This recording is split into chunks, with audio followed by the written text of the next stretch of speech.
You wake up with good intentions. You promise yourself that today will be different, that today you'll finally start that project. But when night comes, you've only done what was urgent, what was easy, what didn't really matter. And you feel that sting of guilt again. But it's not laziness. It's something deeper that you do every day without realizing it. Stay until the end and you'll discover why some people finish what they start while others live postponing, and how to switch sides without willpower. If you always leave everything for later, this story might hurt, but it will also set you free. In a city like any other, full of people running towards something, lived a 32-year-old man named Daniel. He wasn't lazy, he wasn't irresponsible, he wasn't someone who didn't care about his future. He had goals, he had dreams, he had a mental list of everything he wanted to achieve. But between what he wanted to do and what he actually did, there was a gap. Every morning he woke up with a silent promise. Today I start. Today I start the course. Today I write the first chapter. Today I call that client. Today I organize my finances. Today. But as the day went on, Daniel found himself doing anything else. He answered emails that didn't need immediate replies. He organized his desk, even though it was already organized. He responded to messages that could wait. He got lost in short videos, one after another, just to clear his mind. And when he finally sat down in front of the important task, his body stiffened. The blank screen stared at him. The cursor blinked like a judge. And something inside him whispered, "This can wait. I'm not in the right mindset. Tomorrow I'll have more energy." Tomorrow, that word that sounds like a solution, but works like a trap. At night, Daniel would mentally review his day.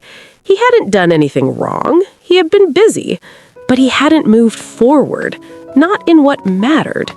And that feeling of emptiness was worse than exhaustion, because he knew the day had passed and he hadn't. He went to bed with guilt, with shame, with the promise that tomorrow would be different. But tomorrow was always a repetition with a different background. Days turned into weeks, weeks into months.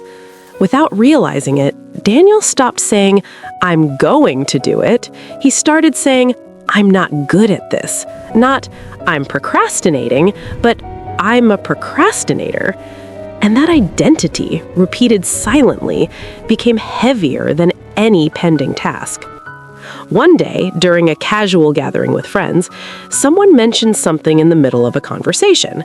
Not as advice, just as a curious fact. "I read that procrastination isn't laziness," he said while sipping coffee. "It's fear disguised as logic." Daniel felt something uncomfortable in his chest. That phrase touched a place he preferred not to look at. That night, alone in his room, he thought, "What am I afraid of?" He wasn't a coward. He wanted to grow. He wanted to move forward. But for the first time, he seriously asked himself, why do I avoid sitting down to write? Why do I postpone that call?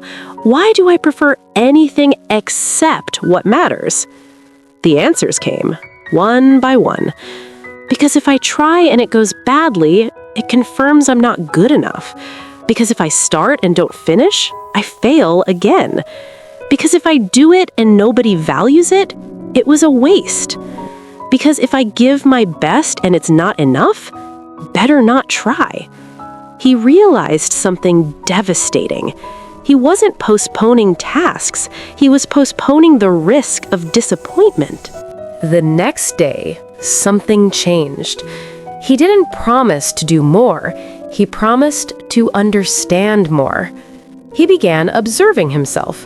Every time he had to start something important, his mind created a list of urgent tasks, things that mysteriously became urgent only at that moment. His chest tightened, his breathing shortened, his hands reached for his phone automatically. His system was fleeing from something invisible. Then he remembered something a teacher once said. Procrastination isn't defeated with discipline. It's defeated by reducing friction. Now it made sense. Big tasks came with huge friction. Too many decisions, too many possibilities, too much space to fail. So his mind chose something smaller, safer, less threatening. He decided to experiment. The task he had postponed the most was writing the first chapter of a personal project. Instead of sitting down to write, he chose something simpler. Just open the document. That's it. He opened it, looked at it, closed it. He didn't write anything, but he didn't feel bad. The next day, he opened it again. This time he wrote one sentence, just one, bad, unedited. Then he closed it. Day 3, 2 sentences. Day 4, a paragraph. Not because he felt motivated, but because the task no longer felt gigantic. It felt possible. A week later, he had 3 pages. Not perfect, not brilliant, but real. He applied the same principle everywhere. Need to exercise? Don't promise an hour. Promise to put on your shoes. Need to study? Don't promise 2 chapters. Promise 1 page.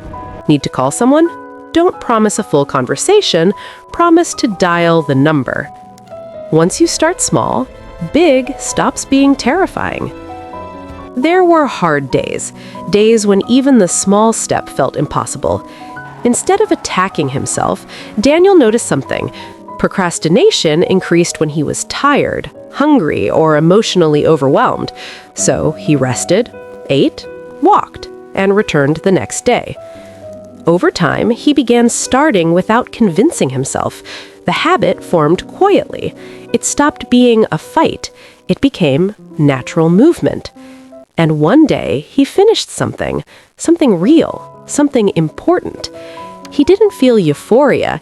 He felt respect for himself. For years, he had called himself lazy. Now he had proof he wasn't. He hadn't changed who he was. He had changed how he started. When his friend asked what changed, Daniel smiled. I stopped trying to be disciplined. I started being strategic. And now this story stops being about Daniel. Maybe your name isn't Daniel. Maybe your goals are different. But you probably recognize that mental list of things you want to do and don't. That silent guilt at night. That feeling of standing still while the world moves. You're not lazy. You're not broken. You're facing the wrong task. The problem isn't the big task. It's trying to start it whole. Your mind sees risk, effort without guarantee, possible disappointment, so it activates avoidance. It's not a flaw, it's a mechanism, and mechanisms can be reprogrammed, not with force, but with intelligence. Reduce friction until starting is easier than avoiding. That changes everything. Right now, there's probably something you've been postponing for months. Tonight, try something different. Don't promise to do it all. Promise to take the smallest possible step. So small, you can't justify fear. Need to write a report? Don't write it. Open the document. Need to start a business? Don't start it. Research one fact. Need to learn something new? Don't master it. Read one line. Tomorrow, do the same. One small step. Consistency in the small builds the big, and when the big is built from small steps, it no longer feels impossible. There's one more thing you need to hear. Procrastination whispers something dangerous. It's too late. You've already wasted too much time. Why start now? That whisper stops more people than fear itself. But time will pass anyway. 6 months from now, you'll be in one of 2 places. The same place with the same guilt, or further ahead holding something real. The difference is whether you start today. And today doesn't mean doing it all. It means taking the smallest step today. That's it. Life doesn't reward those who start fast. It rewards those who don't quit. So stop waiting for the perfect moment. Start with the smallest possible step. Breathe. Reduce friction. Tomorrow begins today.